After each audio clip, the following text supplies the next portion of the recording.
NEET Physics Tamil Work Energy Power Problems are solved. Presented by NEET Physics Tamil. Exercise questions 6.1. The sign of work done by a force on a body is important to understand. ஒரு object மேல ஒரு பாடி மேல ஒரு force பண்ற ஒர்க்கோட sign பிளஸ்ஸா மைனஸா அப்படிங்கிறது very important to understand it. இங்க 5 situation கொடுத்துருக்காங்க. இதுல செய்யப்படுற ஒர்க்கோட சைன் பிளஸ்ஸா மைனஸா பாசிட்டிவா நெகட்டிவான்னு சொல்றாங்க. A work done by a man in lifting a bucket out of a well by means of a rope tied to the bucket.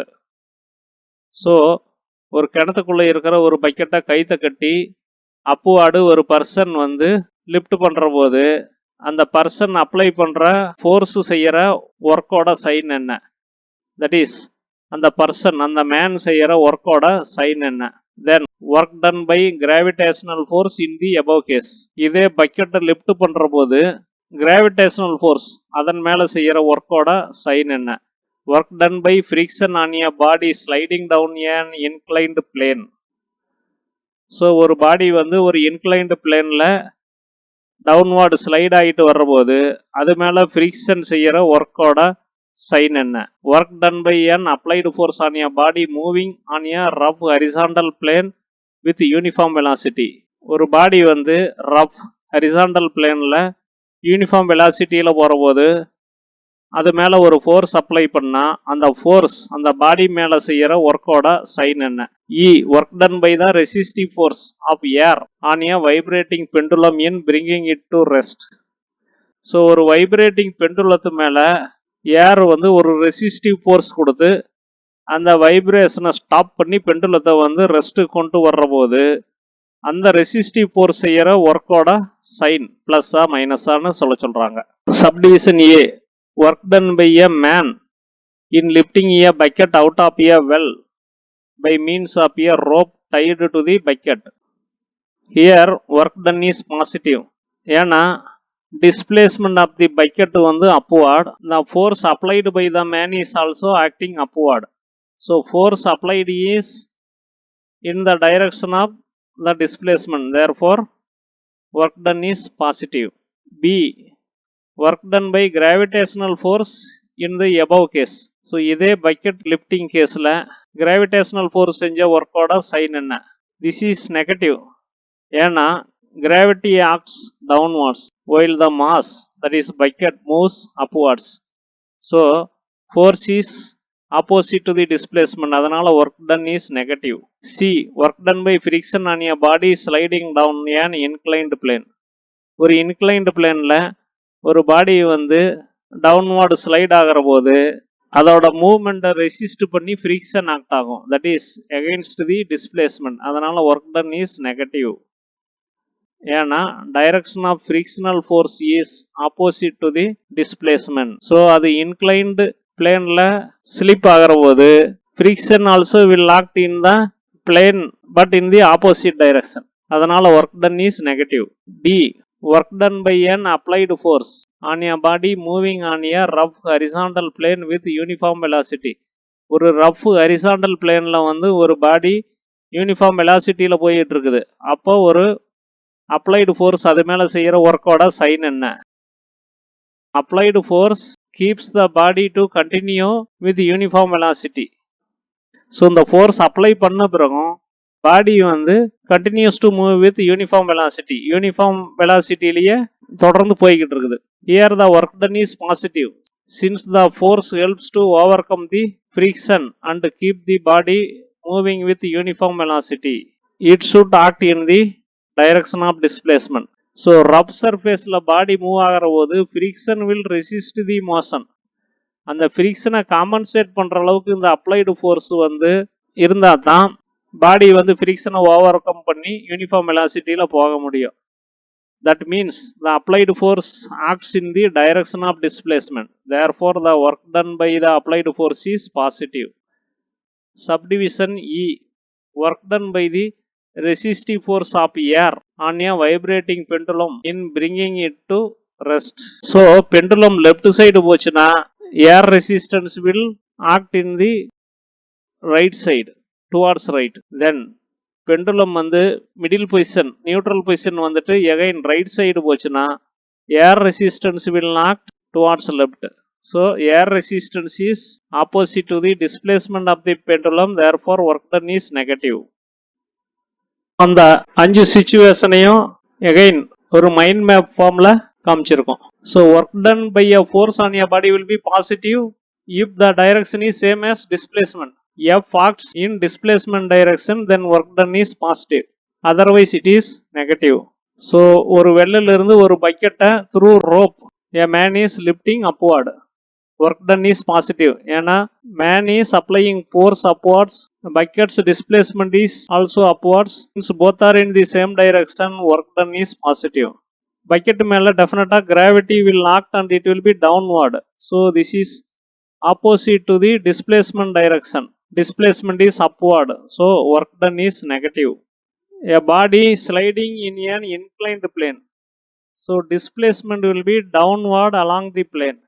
Friction will be upward along the plane against the displacement. Work done is negative. Then ஒரு pendulum வந்து vibrate ஆகுது. So left right போயிட்டே இருக்கிற போது the direction of displacement is changing. First left போகுது, தென் right போகுது, தென் left போகுது, அந்த மாதிரி இருக்கிற போது air resistance will be opposite to the displacement. That is pendulum left போகிற போது resistive force will act towards right. Then pendulum வந்து ரைட் சைடு போகிற போது resistive force will act towards left. So work done is negative. Then a body is moving on a horizontal rough surface. அது மேலே ஒரு applied force act பண்ணி அந்த பாடியை uniform வெலாசிட்டிலேயே போகிற மாதிரி வச்சுக்குது. இந்த கேஸில் ரப் சர்ஃபேஸில் ஃப்ரிக்ஷன் இருக்கும். அந்த ஃப்ரிக்ஷனை வந்து அப்ளைடு ஃபோர்ஸ் ஓவர் கம் பண்ணி அதை யூனிஃபார்ம் வெலாசிட்டிலேயே போகிற மாதிரி வச்சுக்குது. அதனால் it should act in the displacement direction. அப்போ தான் டிஸ்பிளேஸ்மெண்ட்டுக்கு எகைன்ஸ்டாக இருக்கிற ஃப்ரிக்ஷனை ஓவர் கம் பண்ணி யூனிஃபார்ம் வெலாசிட்டிலேயே மெயின்டைன் பண்ண முடியும். So work done by the applied force is positive. Question number 6.2. A body of mass 2 kg initially at rest moves under the action of an applied horizontal force of 7 Newton on a table with coefficient of kinetic friction equal to 0.1. ஒரு table மேலே a body of mass 2 kg இருக்குது. தென் இந்த டேபிளுக்கு வந்து ஒரு horizontal force of 7 newton apply பண்ணுறாங்க in one direction, say towards right. அந்த time வந்து இந்த பாடி வந்து will keep at rest and move along with the table, or it will go backward. Then subdivision A, compute the work done by the applied force in 10 seconds. இந்த applied force இந்த body மேலே 10 செகண்ட்ஸில் பண்ண ஒர்க்கை compute பண்ண சொல்கிறாங்க. Subdivision B, work done by friction in 10 seconds. So இந்த body மேலே 10 செகண்ட்ஸில் ஃப்ரிக்ஷன் பண்ண work. Subdivision C, work done by the net force on the body in 10 seconds. அதே 10 செகண்ட்ஸில் இந்த பாடி மேலே நெட் ஃபோர்ஸ் பண்ண work. Subdivision D, change in kinetic energy of the body in 10 seconds. So 10 செகண்ட்ஸில் இந்த பாடியில் kinetic எனர்ஜியில் ஆகிற சேஞ்சை compute பண்ண சொல்கிறாங்க. And interpret your results. இந்த ரிசல்ட்ஸை இன்டர்பிரட் பண்ண சொல்கிறாங்க. ஃபர்ஸ்ட் சப்டிவிஷன் ஏ பார்ப்போம். Work done by the applied force in 10 seconds. Initial velocity 0. Acceleration on the body due to applied force.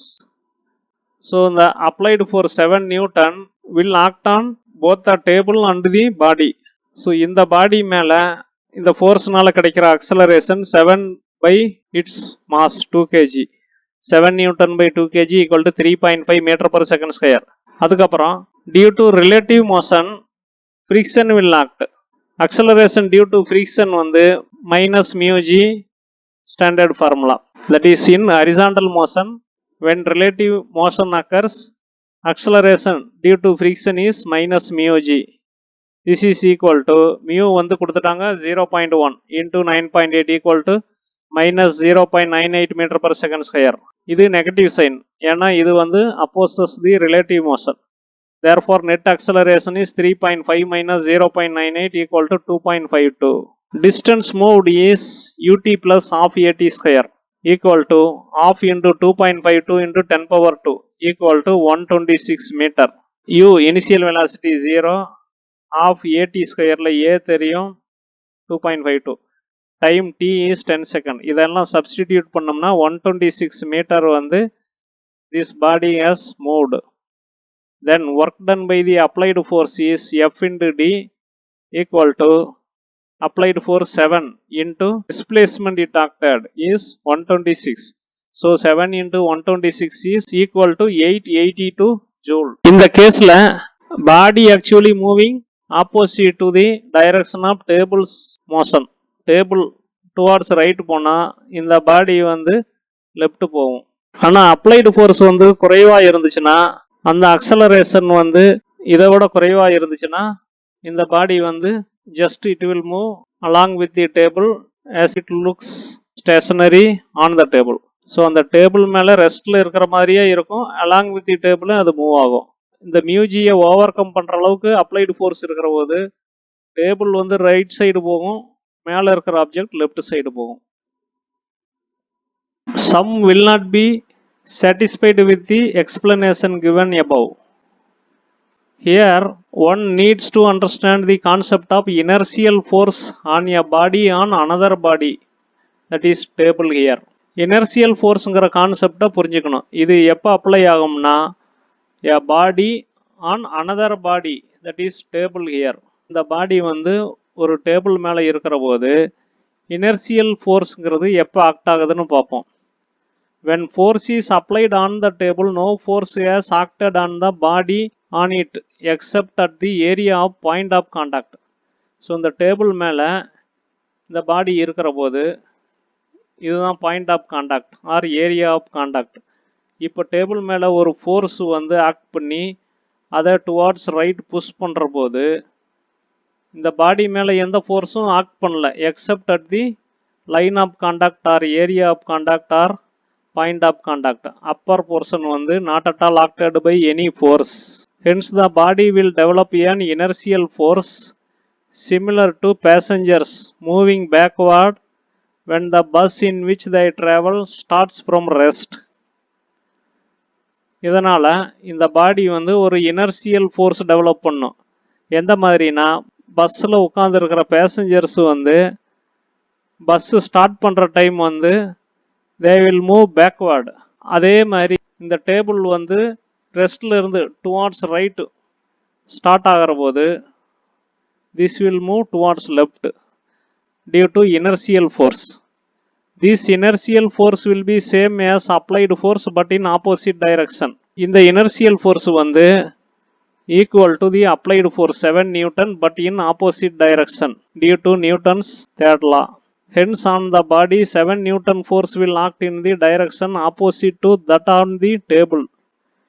So இந்த பாடி மேலே 7 Newton force வந்து டேபிள் மேலே force act பண்ணுற டைரக்ஷனுக்கு ஆப்போசிட்லாம் ஆக்ட் ஆகும். தட் இஸ் டேபிள் மேலே force is acting towards right, body மேலே inertial force will act towards left. Force on table is towards right and the inertial force on the body is towards left. Since 7 Newton is on the body towards left, it will move towards left. So இது மேலே 7 Newton force வந்து லெஃப்ட்வார்ட் act பண்ணுற போது இது வந்து towards left move ஆகும். However, friction mu mg will act towards right. So relative motion நடக்கிறதுனால friction வந்து இப்போ ஆக்ட் ஆக ஆரம்பிக்கும். Frictional force equal to mu m g. இது வந்து இந்த லெஃப்ட் சைடு மூவ் ஆகிறத அப்போஸ் பண்ணி டுவார்ட்ஸ் ரைட் சைடு அதை ஆக்ட் பண்ணும். Frictional force in this case on the body will act towards right. Hence net force on the body is 7 Newton minus mu mg. If this is 0 or less, then the body will remain at rest on the table and move with it, that is move with the table in the rightward direction. So in the net force வந்து 7 Newton minus frictional force. இது வந்து 0 or அதை விட குறைவாக இருந்துச்சுன்னா தென் இந்த பாடி வந்து லெஃப்ட்வார்டு move ஆகாது, அந்த டேபிள் மேலே ஸ்டேஷனரியாக இருக்கும் and it will move along with the table. But இது வந்து லெஃப்ட் ரைட் எங்கேயும் மூவ் ஆகாமல் ஸ்டேஷனரியாகவே மூவ் ஆகும். So any observer on table will see it stationary. outside இருக்கு, that is moving with the table.